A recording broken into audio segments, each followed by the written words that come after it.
All right, boys, we're about to get ready for the frog party. We got Tom Kench. We got Timmy Kench. Are you ready, boys, for the actual greatest frog party of all freaking time? I'm gonna take this Tom Kench and we're gonna strangle him. Because he's gonna be taking over the meta. Look at him. Look at this fat boy. You guys were not ready for this. You guys are not ready for Tom Kench to make his debut. Along with, again, you've known him for a long time, Mr. Timmy Kench. This is what today is all about. He's huge. Yes, he is. Beta incoming. Chat. Tom Kench is a frog. Don't you dare call Tom Kench a tadpole. Or, I mean, a catfish. That's simply not true. That is simply not true. It's false. All right. Tom Kench is a bit heavy. He's a bit fat. He needs to go on a diet, but Timmy can stick around. Timmy's gonna have a conversation with us. He'll talk with us about the current cards and what he thinks. Cursed frog, guys. It's not a cursed. By the way, I bought those in Colombia many years ago. They're gorgeous. Thank you. That's what I like to hear. They are gorgeous. Timmy have a voice? Yes, he does. Yes, he does. All right, let's check this out. Let's have a look at Legends of Runeterra. Let's have a look-see. Together with Timmy, because Timmy wants to look. Do you want to look, buddy? Yes, you do. All right, Timmy. You're gonna sit right on Grap's shoulder here. You're gonna be on my shoulder with me to review the cards.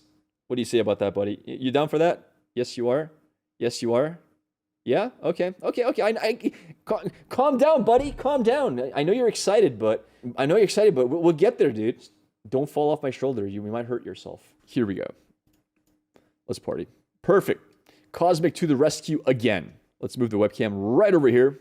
All right, Timmy. Timmy, do you like Tom Kench? He does. I do too. I think the animations of Tom Kench are some of the best we've seen in a long time. I gotta admit, Tom Kench is looking like a fun time. Hide the sub numbers? Sure, let me hide that. So first of all, he's a 4-drop 2/6. Really good stats. I mean, for a unit like this, you really want to have a high HP so he doesn't get removed, because he is going to be holding onto units. He's going to be capturing. You don't want to be able to have him die early. Tom Kench is thick. 6 HP is so hard to remove. So hard to remove. Now, every turn at round start, meaning your opponent's turn as well, you are generating an acquired taste. What does acquired taste do? It swallows an enemy unit. It strikes him. Then he captures it. So this is like a basically one-way single combat into capture mechanic. Basically, anything that doesn't kill him with strike gets detained into him instead. It's like a worse detain. It's slow, but it's freely generated every single turn. And once you capture 3+ units, you level up. Also, what's really good is you level up the moment you capture the 3rd unit. That's really strong too. Amazing versus 0 HP units. This is so strong versus like Braum. This is strong against ramp cards early in the game. This is strong against a lot of things. It's not that strong versus high attack units, but it depends on the archetype you're playing Tom Kench in, right? Ways you can get around that, you can play Frostbite, for example, with Freljord. You could play Frostbite. You could play, for example, this along with Ash. Every time Ash attacks, you can ignore the 0 blocker and just take him over next turn and just capture him. You could play this with healing. Now, the fun thing is you can actually play this with Frost and healing, because Freljord does have quite a bit of healing. So you could play this along with Barkeeper. Freljord also has buffs for HP, quite a lot of them. So I think Freljord might be a good choice. The other choice also is Targon. Targon has a lot of heal cards. Targon also has Bastion, which makes this a 3/7 and gives a spell shield. So this might also be a Targon deck archetype. I'm very curious what Soraka is going to do, though. I think if Soraka is very strong, and Soraka is most certainly going to be a healing archetype champion, then you might even see like Tom Kench Soraka, because Tom Kench really wants to be healed. We'll have to wait and see. And plus, we saw a lot of Bilgewater self-damage cards. All cards that do enjoy healing as well. I'm excited to see what's going to happen here. Playing with the unit that gives barrier. Slap that down and consume. Yeah, you can play this with barrier. And if you're playing with barrier, you can play with Demacia, right? Which means you could play Detain as well if you wanted to, since Detain does combo with him somewhat. Because Detain is permanent. Detain becomes basically a vengeance. I'm very excited. In Demacia, you can get captured without strikes. True.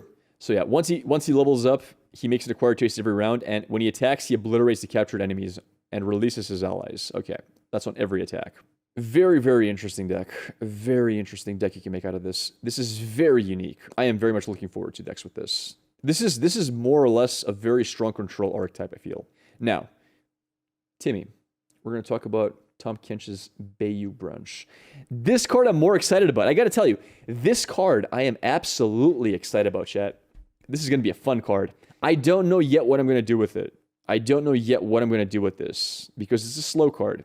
But I feel like this might have potential. I feel like this might have potential. Oh, I'm so excited for this. Okay, let me give you guys some ideas. I might have to pull out paint for this because this is very, very complex 17 head plays. There's a card in here known as... You guys might know this card. Rekindler, right? I think there might be some secret combo that we're not seeing quite yet with the Rekindler here. I don't know how it's going to work yet. I'm trying to figure it out in my head. But theoretically, this is super high value because keep in mind, you gain the captured allies' stats. This is what makes it stronger than it's also 3 mana instead of 5. This is what makes it stronger than Detain. The only issue is that this is Bilgewater. If this card was in SI, I could do so many crazy things. I could do so many crazy things with this. So what if we have, for example, very cool combos such as... Let's think about this. Capture Rekindled, LVL up, release it, and it summon the other champion. Yeah, for sure. Not only that, it doesn't even have to be inside Tahm Kench. It can be inside, for example, look at this fun combo. Look at this fun combo. Check this out. What if you... So now we're in P and Z, right? What if you play Midden Stoke Henchman? You capture something with Midden Stoke Henchman. Now every time he hits face, he makes a copy of himself with the captured unit. First of all, let's say with Midden Stoke Henchman, you capture like a 5/5. He becomes a 10/8, right? If you're able to hit face with him, he generates another 10/8, which if that 10/8 dies, he still has units inside him, right? I think that's really cool. Same thing, what if you capture something and you shady character that unit? Now you have a second unit, which is really high stats, but also it has a death rattle bringing back the unit that it captured because it's an exact copy. No, it says exact copy. It's not going to just be stats, guys. It has to be exact. Exact copy, guys. Look. What this card does is captures an ally and gains the captured ally stats. Yes, but because the unit that captured him now has a captured ally inside it, when you make an exact copy of it, it has to also have a captured ally inside it. The card is an exact copy, so if it's an exact copy, it also has a captured unit. You get me? So when you make an exact copy of that, you're making a copy of 2 units in essence because it does contain a unit inside itself. Another one, for example. You Dawn and Dusk. Now, I don't know what you're going to capture that's Ionia here, but you Dawn and Dusk something that's in Bilgewater or in what do you call Ionia, and all of a sudden, you've got ephemerals that attack for 1 turn, but also have a death rattle bringing back whatever unit is captured inside it. So, for example, let's say oh my God, please be the right color. All right, chat. You capture this, right? It's a summon effect. You capture this, you Dawn and Dusk. You Dawn and Dusk, the unit captured it. So let's say you have an elusive, right? Okay, check this out. You got an elusive Green Glade Dew on board. It captures the Windfare Hatchling. Right now, it's going to be a 6/3. You Dawn and Dusk it. You have 3 6/3s. You attack with the ephemerals first. When they hit face and die, it generates a Windfarer, buffing everything by 2 attack. Then the second one dies, buffs everything by 2 attack again. Then the third one hits for like 1,000,000 damage. You don't need rally. This guy, the moment the ephemerals die, the copied ephemerals die, they're going to be buffing the other units that are attacking as well. So you got like this crazy elusive Dawn and Dusk combo with a captured unit. There's a lot of cool stuff you can do, chat. There's a lot of cool stuff you can do. There's a lot of cool stuff you can do. It's summoned. Yeah, it's summoned. Exactly. Oh, wait.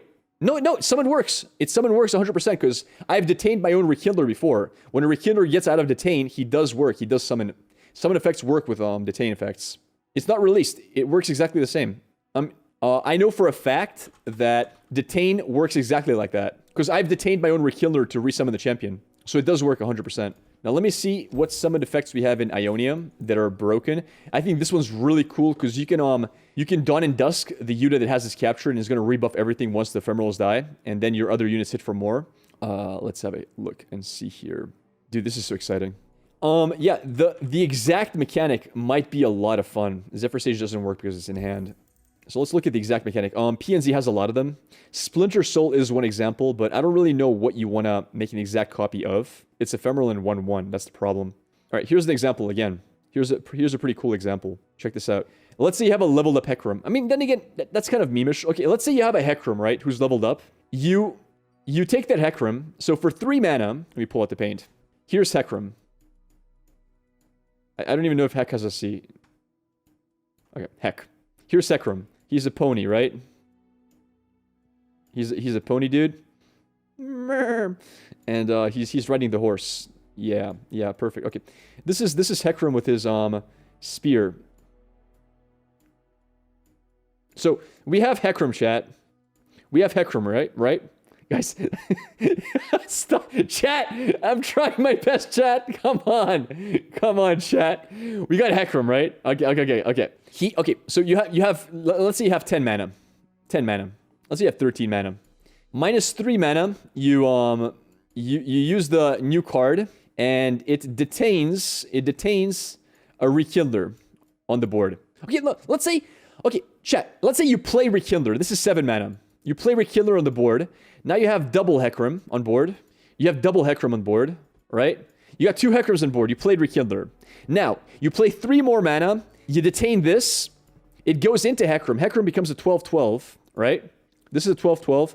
This is a 6-6 if he's leveled up. Or this is a 13-13 then, whatever. 13-13.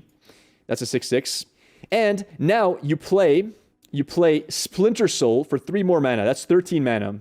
3 more with Splinter Soul, right? On this Hecarim here. So you're making a 1-1 Hecarim. That's also a Hecarim. But he's a 1-1, right? So now you have a Hecarim that's 13-13, a Hecarim that's a 6-6, and a Hecarim that's a 1-1, okay? You attack with this Hecarim first. After he dies, he generates another Rekindler and another Hecarim on board. And the point is you have a million Hecarims on board. You got a million Hecarims. Splinter Soul doesn't work on champions. Of course it does. Of course it does. It's an exact copy of an ally. Guys, I've done it on champions before. It's ally.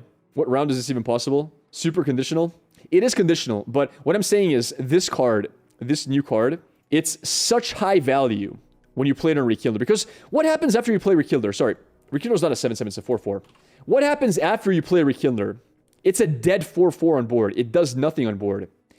If you capture this into an ally that you plan to sacrifice at one point, that ally not only gains... It's a 3 mana gain 4-4, Death Rattle, summon a 4-4 and a champion.